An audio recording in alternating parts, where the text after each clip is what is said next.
All right, so here we're gonna switch it up a little bit. So here's what's happening. So I already have holes here.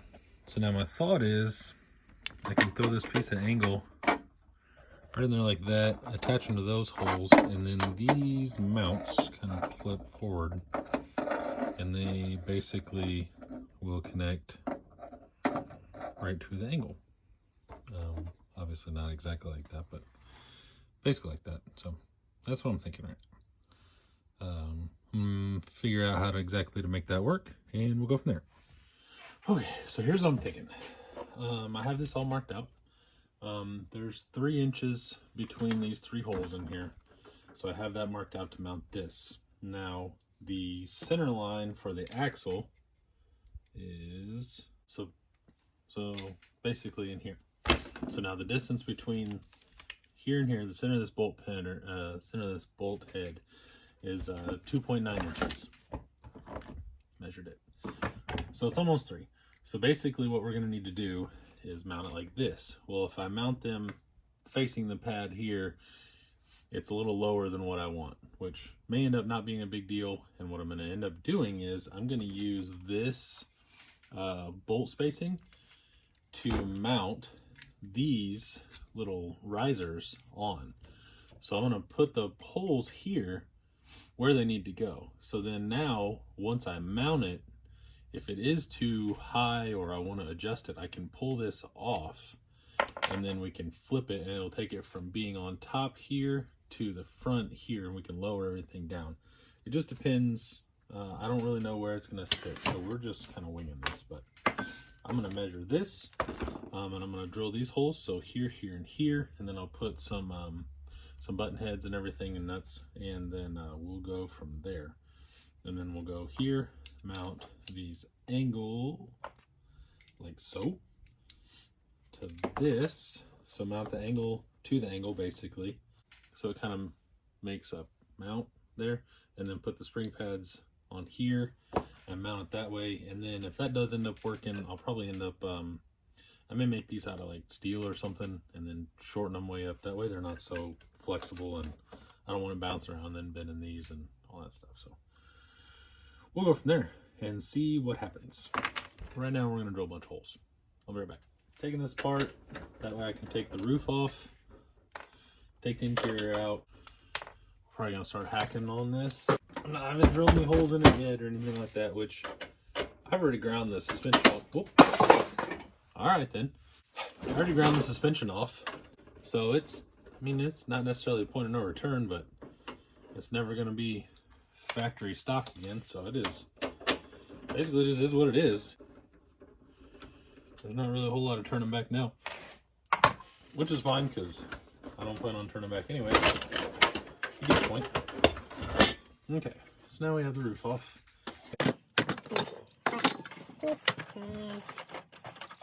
And then this just is supposed to just pop out.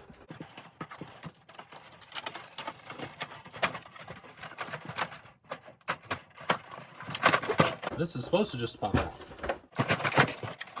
And it's supposed to just pop out. Eventually, And that just pops out real quick. So now that I look at it, the holes I want to use are up under the dash. I don't think I should, but even if I have to notch that just a little bit to clear the bolts, it shouldn't be that big of a deal. If I can get rid of this cross member or this little cross brace, just notch it here, we have some clearance. And then in all honesty, I can chop out this here and here, and I should have plenty of axle clearance. So I could probably go a little lower if I wanted to. I guess we'll mount this up and see exactly what it looks like and see where we stand, and then we'll go from there. All right. So here's what we got going on. So I measured out, this is the center. I made these cool little, just aluminum angle. They're not perfect, but they're at least symmetrical to each other.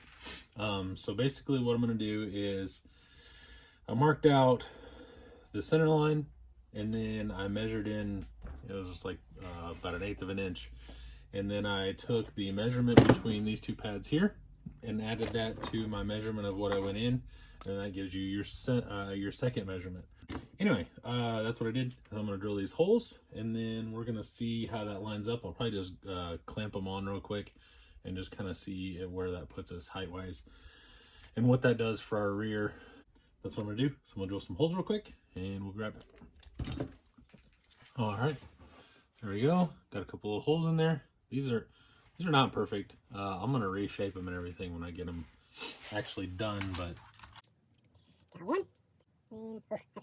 I will need to move a few things, but in all honesty, this looks like it's actually gonna work. I'm gonna get this drilled together, get it bolted back in, and then we'll start working on the rear mount. Okay, so I've been working on this for a minute. You know how that one time I told you that I didn't want it to be slammed?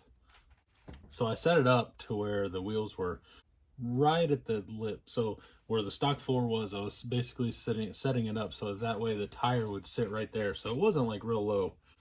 And then I started mounting everything and got it all together, and then realized how much the tires were actually holding it up when I mounted it.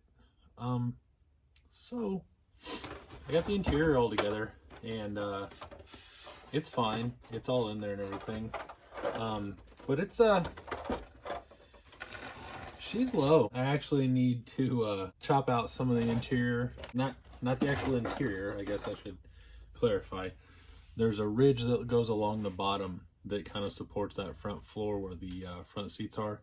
I need to cut that. It's not as low as what I thought it was going to be once I started putting weight on it. I can always put more springs on it because the springs are kind of flattened out. So I'll probably put another spring on it, which will lift it a little bit. Yeah, that's basically what it looks like. Let me throw the roof on here real quick. About what it looks like. I did not do that on purpose. That was not the plan. Now that's what it is. I mean, it is what it is. You can kind of see that it has a rake to it, and hopefully you can kind of see how much it's lowered. And it'll probably have a little bit of a rake like this to it. Either that or I'm going to make the rear kind of stiff, but I really don't want to do that. So basically this mounts to the original mounts, and then it has angle coming off of it. This is decently thick angle.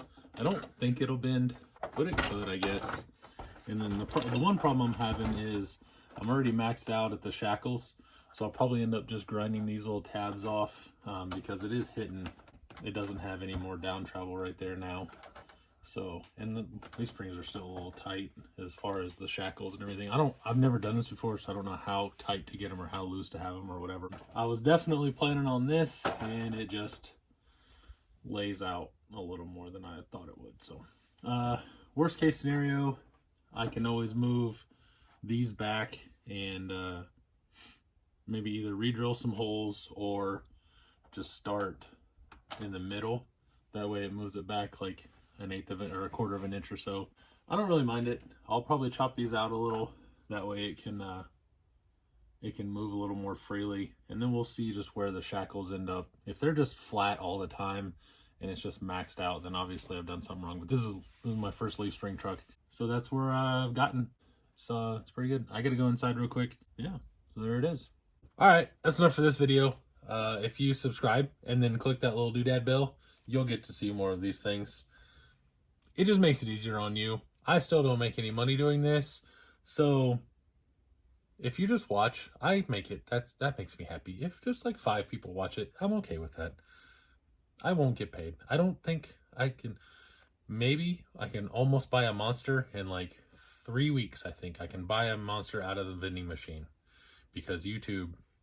I'm probably gonna quit my job because of this because I'm rolling in the dough. Whoops. Okay, well, I appreciate you watching regardless, and I will see you later. Hope you have a good day. Bye.